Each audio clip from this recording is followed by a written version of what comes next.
Welcome, ladies and gentlemen, Precious Metals Summit Zurich, virtual with Commodity TV, and we want to talk now to US Gold. And Ed Karr, the founder of the company, is here with us. Ed, hey, great to see you, man. How are you? Hey, Jochen, I'm doing well. It's always great to see you, my friend. And you, Jesus Christ, long time no see. Personally, that's really a nightmare. I hope we can change that next year. That would be great. I can't wait. Yeah. But by now, it's a long time that we did an update on US Gold. I'm a shareholder of the company. I should disclose that also upfront.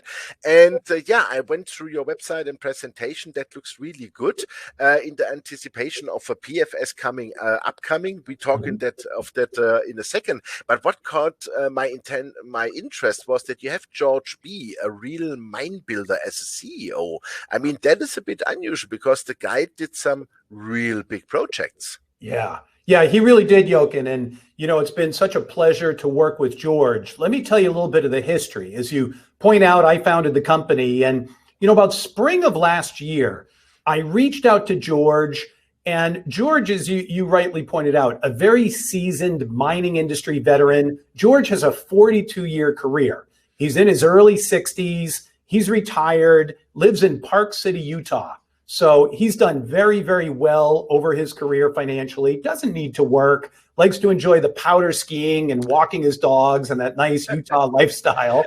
So, but incredible experience. You know, in George's 42-year career, he spent 16 of those with Barrick as a senior executive. George was actually, Jochen, the mine manager at Goldstrike in the 80s. And that's the big mine that pretty much made Barrick what it is today. George went on to massive projects around the world, build big mines, Pascua-Lama, Valadero, Pierina, etc.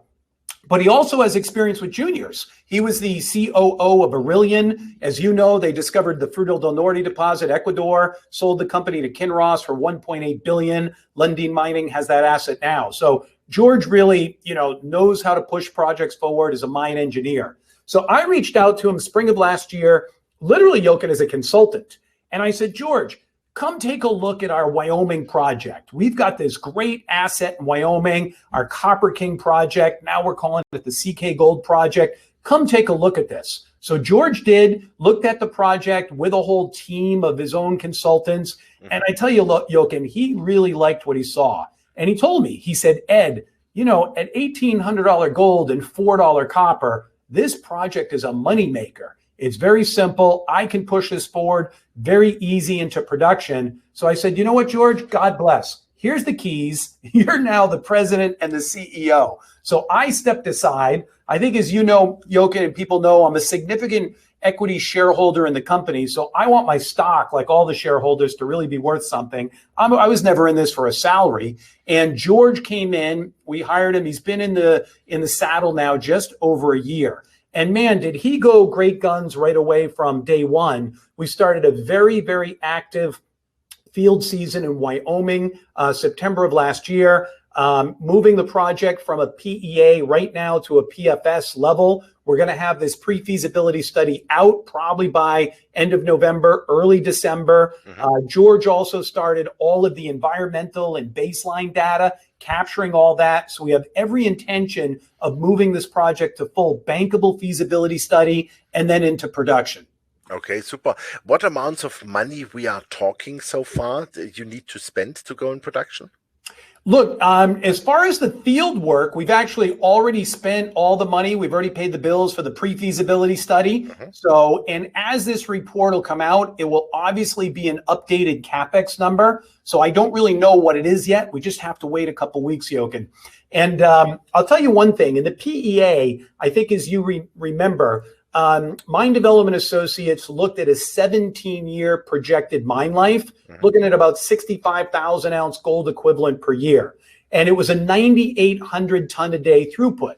So George is going to double the throughput rate. We're going to increase that to 20,000 tons per day. We're going to shrink the life of mine to 10 to 11 years now in the PFS. And you're going to see a production profile of probably well over 100,000 ounce gold equivalent annual production. You know, so that's nice, you know, really, really nice. I don't know what the CapEx number is. It'll obviously increase from the PEA, because despite what Jerome Powell and the Fed tells us, inflation isn't really transitory. Prices have really gone up, for things like concrete, steel, rebar, construction materials. But this will be a hot off the press, fresh document, very accurate assumptions as far as CapEx, NPV, all-in sustaining costs. So in the next couple of weeks, when this document comes out, love to have a follow-up and run you through all those numbers. Super. So when you say you shrink the mine life, I mean, I fully understand it from an economic standpoint, that's for sure. We are both gold bulls. We are also copper bulls. That's also for sure. What would be, let's say, construction time? Let's assume everything goes the right way. When do you think you could be in production?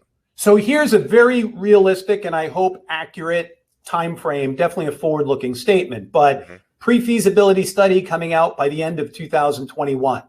A full bankable feasibility study, which we're doing all the work in the field right now on, done by the first half of 2022. Then we will file the mine plan permit. And importantly, Jochen, this project is on all state of Wyoming ground, so we only have to deal with the regulatory authorities in Wyoming. There is no U.S. federal government involvement in this project. No BLM, no EPA, no U.S. Army Corps of Engineers. In the state of Wyoming, that permitting process is statutory at 12 months. So if we file the permit mid-2022, by mid-2023, we should have an approved mine permit. Then this is a pretty simple mill, a pretty simple facility to build. We're going to be producing a gold copper concentrate by flotation. So we'll have a crusher into a SAG mill that'll go into flotation, a concentrate, ultimately dry stack tailings, and we'll ship the con off site. So that facility, George B tells me he can build that within 12 months. So if we start construction mid-2023, we can have this facility built mid-2024 and be in a commercial production. Fantastic. Super. Okay. Then where do you see, let's say, future growth potential? What would be things like, how could you increase the mine life, for example? And maybe we should talk also about your other projects, Challis in Idaho and also the Keystone project in Nevada. Yeah, definitely. So just finishing in on Wyoming, we know the deposit still has blue sky upside. And we've really wanted, with George B's addition, Jochen, to put a value proposition around what we have. We really believe our company is highly undervalued today, about $75 million market cap. And getting this PFS out there will be the first step towards real value creation, then bankable feasibility study, mine plan permit approval, and production. So the deposit's open at depth. We've only drilled down to about the level of the pit. Obviously, if metal prices continue to rise, that pit could get bigger and deeper. And we've had holes TD in 2-gram material. So we know it's open at depth. This deposit is also open down to the southeast. So we could add a lot more ounces of gold and a lot more pounds of copper. But first step, pre-feasibility study, just to give us a real value on what we have in the hand today. And then from there, the exploration blue side, upside in Wyoming. Now, switching to our other 3 projects that you mentioned, it's true. We've got incredible potential. 2 projects in Nevada. Keystone, as you know, is on the Cortez Trend in Nevada, just south of Barrick's Cortez Hills Mine and Pipeline. And Maggie Creek is on the Carlin Trend in Nevada, right next door to Newmont's Gold Quarry Mine. Both are very, very prospective. We believe we are close to discovery success on both the projects. And I'll point out, Jochen, Maggie Creek specifically, we drilled 2 holes out there this summer. We put out a press release in June of this year, and the holes, the core, looked absolutely amazing. We hit the key lower plate geological formation on the Carlin Trend called the Popovich. That holds most of the ounces on the Carlin. The core, Jochen, it had that dark, sooty sulfide. We literally had blobs of visible realgar, orpiment, stibnite, and we put out photos of those core. It's been a difficult market for the stocks, so our stock price did not react. But one thing that happened, our telephone started ringing with industry insiders, strategics, saying, wow, look at that core. You guys are really into something. The assay did not run, Jochen, but we really believe at Maggie Creek, we are potentially right on the edge of something significant. So definitely following up on that next year. Our final project is the Challis Gold Project in Idaho. Real potential there. Idaho is a great mining state as well, good mining district. The key at Challis is this over 300,000 ounce historic gold resource we have. It's a nice grade, 1.22 grams per ton. We believe we can dramatically increase that. But first, we need to get the permits. Challis is on U.S. federal government Forest Service ground. We're trying to permit a plan of operations right now. Been a little slow with the U.S. federal government agencies, and hopefully we have that approved end of this year, early part of next year. And next year we can really get at it to prove up some big discoveries at Challis. Okay, fantastic. So coming back to some financials also, do you have the money also to go through the feasibility study? Meaning, are you financed until you have to do the project finance?